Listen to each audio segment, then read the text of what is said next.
ইতিমধ্যে সকলোৱে গম পায় যি DEE LPUP 5550টা পোষ্টৰ এগেইনষ্টত যিসকলে PWD চাৰ্টিফিকেট দি এপ্লাই কৰিছিলে তেওঁলোকৰ ডকুমেণ্ট ভেৰিফিকেশ্যন ইতিমধ্যে হৈ আছে। বহুতে ডকুমেণ্ট ভেৰিফিকেশ্যনৰ শেহতীয়া আপডেট সুধিছিলে PWD সকলৰ কেনেধৰণে তেওঁলোকৰ ভেৰিফিকেশ্যন হৈছে তাৰ আপডেট বহুতে জানিব বিচাৰি আছিলে আৰু আমাৰ সৈতে কথোপকথন হৈ সেই প্ৰাৰ্থীসকলে যি আমাক খবৰ দিছে ডাইৰেক্টলি বা আমি কি পাইছোঁ চ'ৰ্চৰ পৰা, গতিকে আপোনালোকৰ সৈতে ডিছকাছ কৰিম। একেবাৰে শেষলৈকে চাই থাকিব। নতুনকৈ আহিছে যদি আমাৰ চেনেলটো ছাবস্ক্ৰাইব কৰি থ'ব, এনেকুৱা ধৰণৰ ভিডিঅ' ন'টিফিকেশ্যন আপোনালোকলৈ প্ৰথমতে যাব। সকলোৱে গম পায় যে 7 তাৰিখলৈকে PWD ভেৰিফিকেশ্যন আছে। ইতিমধ্যে তেওঁলোকে কোৱা মতে বহুতো প্ৰাৰ্থী মেডিকেল বৰ্ডৰ সন্মুখীন হ'বলগীয়াত হ'ব পাৰে, কাৰণ তেওঁলোকে বহুতৰ ওপৰত ছাছপেঞ্চ কৰিছে শিক্ষা বিভাগ বা অসম চৰকাৰে। ইতিমধ্যে যোৱা বছৰ যি শিক্ষক নিযুক্তি হৈছিলে সকলোৱে হয়তো গম পায় মেডিকেল বৰ্ডৰ বহুতো সন্মুখীন হৈছে, বহুতক আচলতে উঠিয়াল কৰি ৰখা হৈছে। পৰৱৰ্তী পৰ্যায়ত তেওঁলোক আচলতে মেডিকেল বৰ্ডৰ সন্মুখীন হ'ব লাগিব আৰু তাত যদিহে পাছ কৰে, তাত যদিহে ডাক্তৰে তেওঁলোকক সম্পূৰ্ণ PWD শাৰীত পৰে, তেতিয়াহে তেওঁলোকৰ চাকৰি তেওঁলোকে পাব বা তেওঁলোক PWD আওতাত পৰিব।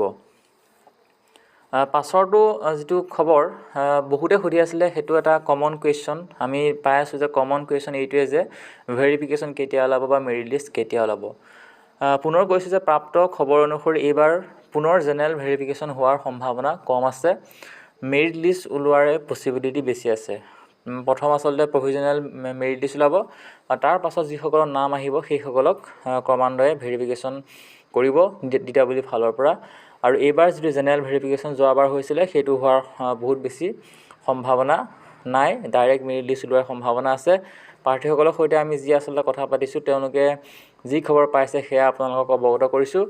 ইয়াৰ পাছত যদি কিবা উল্টা কৰি দিয়ে চৰকাৰে বা ইয়াৰ যদি বিপৰীতে কাম কৰে সেয়া হয়তো পিছৰ কথা, কিন্তু এতিয়ালৈকে আমি যি খবৰ পাই আছোঁ মেৰিট লিষ্ট ওলোৱাৰ সম্ভাৱনা বহুত বেছি আছে। ঠিক সেইদৰে এইবাৰ যি বহিৰাজ্যৰ পৰা ইতিমধ্যে বহুতে DLED কৰিছে, হয়তো সকলোৱে গম পায় যে BEDৰ সমান্তৰালকৈ বাহিৰৰ যিসমূহ ৰাজ্য আছে, পশ্চিমবংগই হওক, উত্তৰ প্ৰদেশ, বিহাৰ, ৰাজস্থান, তামিলনাডু, এনেকুৱা ধৰণৰ বহুতো শিক্ষানুষ্ঠানৰ পৰা বহুতো প্ৰাৰ্থীয়ে কি কৰিছে যে DLED ডিগ্ৰীও তেওঁলোকে গ্ৰহণ কৰিছে। যেনেদৰে BED গ্ৰহণ কৰিছে, BED ডিগ্ৰী গ্ৰহণ কৰিছে, BEDৰ সমান্তৰালকৈ তেওঁলোকে DLED ডিগ্ৰীও গ্ৰহণ কৰা দেখা গৈছে। আৰু এইবাৰ বহিৰাজ্যৰ পৰা DLEDৰ যিসমূহ চাৰ্টিফিকেট পোৱা গৈছে সেই চাৰ্টিফিকেটসমূহৰ ওপৰত এটা ছাছপেনশ্যন ৰাখিছে চৰকাৰে বা অসমৰ শিক্ষা বিভাগে। পৰৱৰ্তী একেবাৰে ফাইনেল পৰ্যায়ত কি কৰে সেই DLED প্ৰাৰ্থীসকলৰ ওপৰত সেয়া আচলতে সময়ে ক'ব, কিন্তু এতিয়ালৈকে যি আমাৰ প্ৰাৰ্থীসকল গৈছে ভেৰিফিকেশ্যন কৰিবৰ কাৰণে PWD প্ৰাৰ্থীসকল, তেওঁলোকৰ সৈতে কথা পতাত গম পোৱা গৈছে যে সম্পূৰ্ণ এটা চকু ৰাখিছে বা বহিৰাজ্যৰ পৰা যিসমূহ আচলতে DLED কৰিছে তেওঁলোকৰ ওপৰত এটা চকু বা নজৰ ৰাখিছে অসম চৰকাৰৰ শিক্ষা বিভাগে। পৰৱৰ্তী পৰ্যায়ত কি হয় এতিয়ালৈকে আচলতে কথাটো খাটাং হোৱা নাই, কিন্তু যিসমূহ বহিৰাজ্যৰ DLED প্ৰাৰ্থী তেওঁলোকৰ কাৰণে কি ব্যৱস্থা গ্ৰহণ কৰে পৰৱৰ্তী সময়ত দেখা যাব। কাৰণ DLED পাঠ্যক্ৰমটো সম্পূৰ্ণ এটা নিজ ৰাজ্যৰ ভিতৰতে হোৱা বস্তু বুলি আমি ভাবোঁ।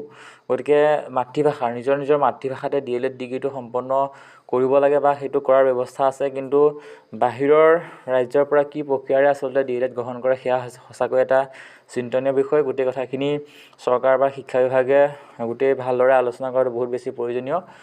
যি কি নহওক, কেতিয়াবা আপোনালোকক ইনফৰ্মেশ্যন দিলোঁ, যিকেইটা কমেণ্ট পোৱা গৈছিলে, বহুত বেছি কমেণ্ট পোৱা গৈছিলে, বিশেষকৈ PWD প্ৰাৰ্থীসকলৰ ভেৰিফিকেশ্যন কেনেদৰে চলি আছে সেয়া বহুতে সুধি আছিলে বা PWD প্ৰাৰ্থীসকলে এই কুৱেশ্যনবোৰ সুধি আছিলে। তেওঁলোকৰ কাৰণে ভিডিঅ'টো প্ৰস্তুত কৰিলোঁ।